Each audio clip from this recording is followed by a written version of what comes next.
नमस्कार साथियों, स्वागत करता हूं आप सभी का एक बार फिर से नए वीडियो में। साथियों, हाल ही में लद्दाख की जनता के द्वारा अपनी कुछ मांगों को लेकर के लेह में प्रदर्शन किया गया। साथियों, प्रदर्शन इतना उग्र हो गया कि जो प्रदर्शनकारियों के द्वारा वहां पर कई जगहों पर आगजनी की घटनाएं देखने को मिली, काफ़ी तोड़फोड़ हुई और कई दफ्तरों को आग लगा दी गई। साथियों, उसके बाद पुलिस के साथ झड़पें होती हैं, इसमें कई लोगों की मौत भी हो गई है। आपको बता दें, लेह हिंसा के बाद जो प्रमुख चेहरे के तौर पर निकल आए थे, जो प्रमुख चेहरे हैं प्रदर्शनकारियों के तौर पर सोनम वांगचुक, इनको अभी हाल ही में एनएसए के तहत गिरफ्तार कर लिया गया है। मतलब उन पर एनएसए लगा दिया गया है। आज हम इस वीडियो में चर्चा करेंगे कि ये मामला इतना हिंसक क्यों हो गया, साथ ही उनकी क्या मांगे हैं, ऐसी कौन सी मांगे हैं जो सरकार के द्वारा पूरी नहीं की जा सकती, इसकी वजह से ये लोग हिंसक प्रदर्शन कर रहे हैं, या फिर कोई ऐसा तैयारी की जैसा कोई प्लान किया गया है। जिस प्रकार से हाल ही में हमारे पड़ोसी देश नेपाल में तख्ता पलट जैसी घटनाएं हुई हैं, तो क्या इस प्रकार की कुछ घटनाओं को अंजाम देने का प्रयास किया गया है, इस पर हम विस्तार से चर्चा करेंगे।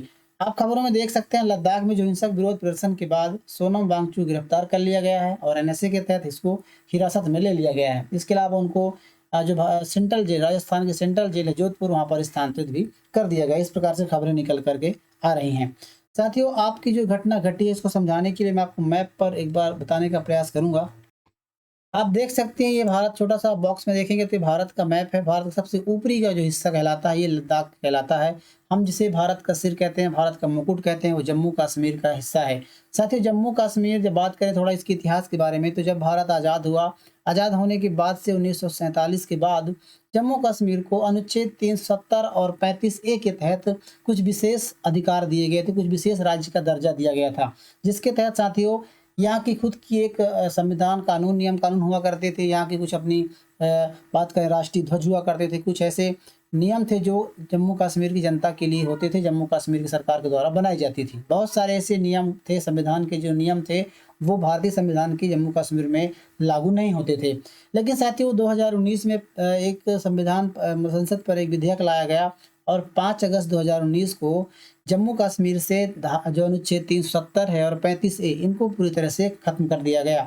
उसके बाद साथियों, जम्मू कश्मीर भारत का अभिन्न हिस्सा बन गया और पूरे संविधान, जो भारत के नियम कानून थे, जो भी लागू होते थे, जो जम्मू कश्मीर लागू नहीं होते थे, वो वहाँ पर लागू होने लगे। साथ ही 5 अगस्त 2019 को ही जम्मू कश्मीर को 2 भागों में अलग कर दिया गया। जम्मू और लद्दाख दोनों को अलग अलग यूनियन टेरिटरी बना दी गई, अलग अलग केंद्र शासित प्रदेश बना दिया गया। साथियों, जम्मू कश्मीर को अधिकार दिया गया कि वहाँ पर एक विधानसभा होगी, विधान परिषद है, वहाँ का एक मुख्यमंत्री होगा। लेकिन बहुत सारे ऐसे निर्णय जो हैं वो केंद्र सरकार के द्वारा वहाँ पर लिए जाएंगे। लेकिन वहाँ पर एक मुख्यमंत्री होगा और कुछ अधिकार वहाँ पर अधिक दिए गए हैं। जो जम्मू कश्मीर का एरिया, साथ ही यहाँ पर हिंदू रहते हैं, अधिकतर जो लोग मुसलमान बहुल एरिया है, और इसको शिया जो सुन्नी को मानने वाले, सुन्नी धर्म को मानने वाले मुसलमान जम्मू कश्मीर में रहते हैं। वही बात करें लद्दाख की, तो लद्दाख एक अपने आप में एक यूनियन टेरिटरी है और इस पर साथियों कोई भी इस प्रकार की विधान परिषद या विधानसभा का गठन नहीं किया गया है, ना ही यहाँ पर कोई वोटिंग होती है। सिर्फ लोकसभा की एक सीट है लद्दाख की, जो यहाँ से चुन करके भारत के संसद में प्रतिनिधित्व करते हैं। आप इनके बारे में देखेंगे तो इसकी जो पूर्वी हिस्सा यानी उत्तरी जो हिस्सा अफगानिस्तान से बॉर्डर साझा करता है। इसके अलावा बाहरी सबसे ज़्यादा जो हिस्सा, जो सबसे ज़्यादा सीमा है, वो चीन के साथ साझा करता है। इस यहीं पर पड़ता है अक्साई चीन।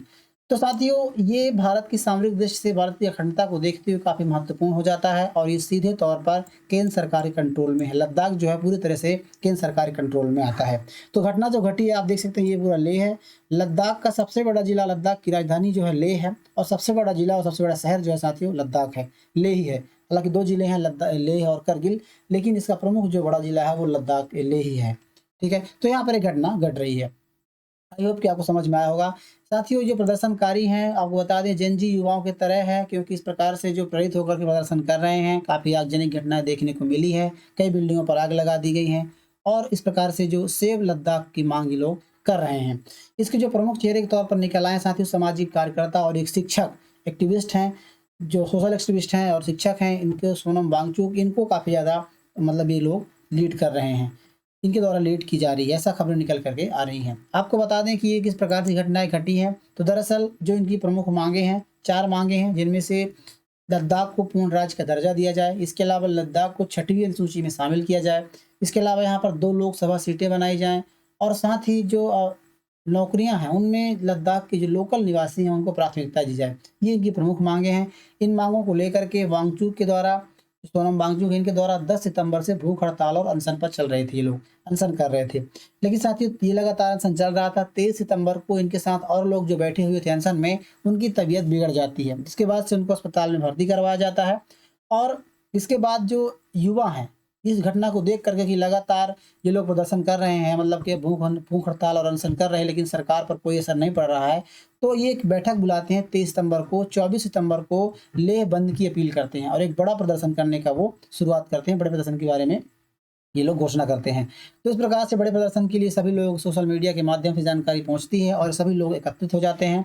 दोपहर 1 बजे प्रदर्शन होता है और सुरक्षा बलों की, मतलब ये प्रदर्शन हिंसक हो जाती है। इसमें सुरक्षा बलों की गाड़ियां फूंक दी जाती है, यहाँ तक कि बीजेपी कार्यालय के दफ्तर में भी आग लगा दी गई है।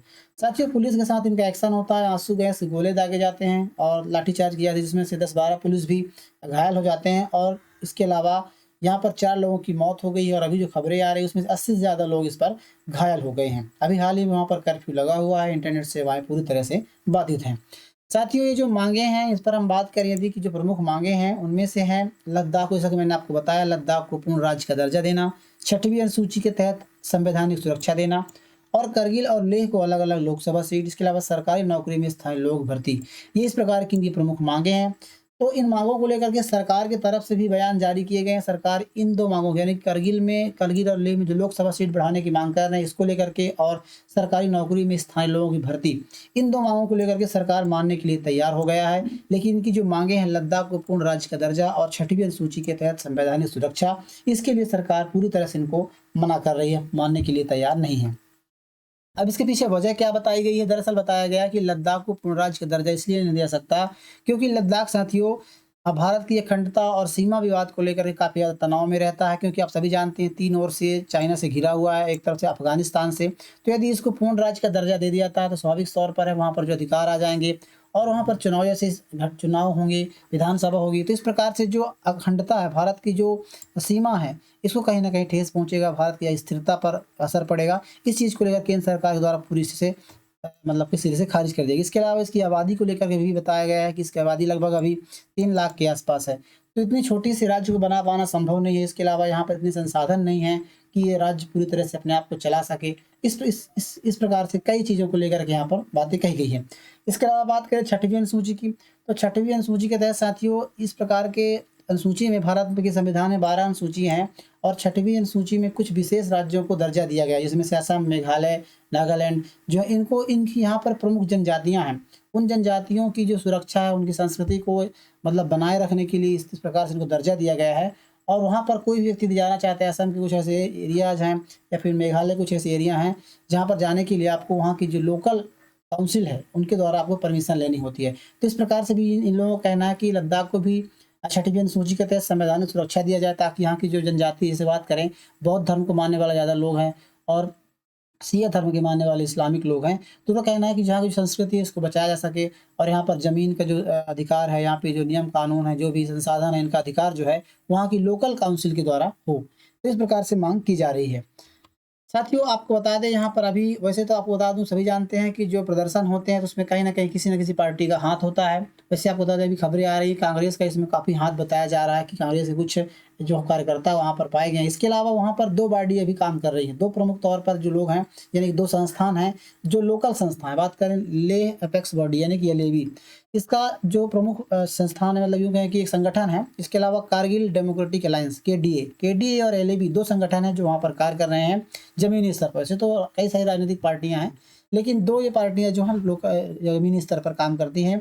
और LAB का एक स्थानीय गैर राजनीतिक संगठन है जो लेह जिले और आसपास के इलाकों के लोगों को सामाजिक, सांस्कृतिक और राजनीतिक हितों की रक्षा करता है, जिसका उद्देश्य लेह और लद्दाख के स्थानीय अधिकारों की रक्षा करना है। जो अभी हाल में जो घटना घटी इस पर कहीं ना कहीं ये शामिल है।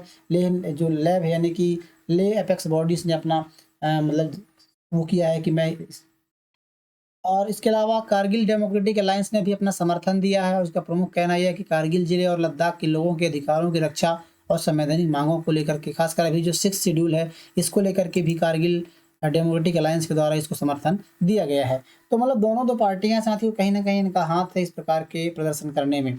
जो अभी सोनम वांगचुक है, इनके ये LBA के समर्थक, मतलब इन्होंने LAB हैं, ले अपक्ष बॉडी को समर्थन करते हैं, ये सपोर्ट करते हैं। हालांकि उनका कहना ये है कि जो ये अनशन था ये मेरे व्यक्तिगत था और मतलब ये अलग था इनसे, ऐसा उनका कहना है। अब साथियों मैं आपको बता दूं कि ये जो सोनम वांगचुक है इनके बारे में, दरअसल सोनम वांगचुक जो है एक शिक्षक हैं, सामाजिक कार्यकर्ता हैं और एजुकेशन इंजीनियर हैं। आपको इनके बारे में बता दूं कि ये इनका जन्म लद्दाख में ही हुआ था और ये इनकी पढ़ाई के बारे में बात करें तो उनकी पढ़ाई IIT बॉम्बे से हुई है। इसके अलावा उन्होंने विदेश से भी पढ़ाई की है। 2002 में Ashok fellowship for social entrepreneurship का अवार्ड इनको मिला था। 2008 में रियल हीरोज अवार्ड दिया गया था। रोलेक्स अवार्ड फॉर इंटरप्राइजेस 2016 में दिया गया। इसके अलावा global award for sustainable architecture के क्षेत्र में 2017 में इनको अवार्ड दिया गया था। इसके अलावा 2018 में रेमन मैक्स से अवार्ड दिया गया था। साथियों के किरदार से आप अनुमान लगा सकते हैं कि जो आमिर खान की 3 इडियट्स मूवी आई थी जिसमें आमिर खान ने एक रोल किया था फुंगसुक वांगडू का, तो साथियों ये इन्हीं के किरदार से प्रेरित था, इन्हीं के नाम से, मतलब इन्हीं के कैरियर से प्रेरित था। तो इस प्रकार से इनका नाम है, काफ़ी ज़्यादा नामी व्यक्ति हैं। और क्या वास्तव में इन पर NSA जो लगाया गया क्या जायज़ है, इस पर आपको हम बता दें तो साथियों जो सरकार का पक्ष है उसका कहना ये है कि सोनम वांगचुक के ऊपर जो NSA लगाया गया है उसका आरोप है कि वांगचुक के भाषण और जो स्ट्राइक है उनके युवाओं को भड़काने का काम किया गया है। उनके द्वारा अरब स्प्रिंग और नेपाल जेनजी वाले बयानों को प्रोवोकेट किया गया, मतलब बताया गया। उनके अपने बयानों में कहा है कि इस प्रकार से नेपाल में जेनजी युवाओं के द्वारा तख्ता पलट किया गया अपनी मांगों को पूरा करने के लिए, इस प्रकार से यहाँ पर उनको भड़काने का प्रयास किया गया है। तो सरकार को लगा कि आगे ये आंदोलन भड़का सकते हैं, इससे हिंसा फिर से फैल सकती है। इसी वजह से लेह में हिंसा, आगजनी और मौतों के बाद उन पर NSA लगाया गया है। वहीं वांगचुक के समर्थकों और वांगचुक का कहना है कि वो कहते हैं कि हमेशा शांतिपूर्ण आंदोलन की बात की थी, मतलब अनशन पर बैठे हुए थे, वो डायरेक्टली रूप से इन पर इन्वॉल्व नहीं है, ये वांगचुक का कहना है। उनका मानना है कि सरकार असली मुद्दों जो उनकी मांगे हैं उनको लेकर के वहाँ से ध्यान हटाना चाहती है और अपनी एक अलग से छवि बनाना चाहती है। हालांकि NSA को लोकतांत्रिक अधिकारों के खिलाफ बताया गया है। दरअसल साथियों NSA के तहत क्या होता है कि आपको बिना किसी कारण के, किसी बिना नोटिस के आपको अरेस्ट कर लिया जाता है, आपको मतलब हिरासत में ले लिया जाता है और अदालत में आपके ऊपर केस चला सकते, मतलब अदालत में पेश किए बिना आपको हिरासत में ले सकते हैं। इसके अलावा जमानत नहीं होती, समान कानून प्रक्रिया से जमानत पाना मुश्किल होता है। हिरासत का कारण अगर चाहे तो सरकार सार्वजनिक कर सकती है कि आपको हिरासत में क्यों लिया गया है, यदि ना चाहे तो उस पर नहीं भी कर सकती है। हर महीने में समीक्षा, 3 महीने में इसकी समीक्षा की जाती है। तो बहरहाल अभी इनके ऊपर NSA लगा दिया गया है। आप इस पर क्या सोचते हैं, आप हमें कमेंट बॉक्स ज़रूर बताइए। वीडियो आपको कैसी लगी आप इसके बारे में हमें कमेंट बॉक्स बताइए। वीडियो अच्छी लगी तो वीडियो को लाइक कीजिएगा, चैनल को सब्सक्राइब जरूर कर लीजिए। मिलते हैं किसी ऐसे नए वीडियो में, तब तक के लिए नमस्कार।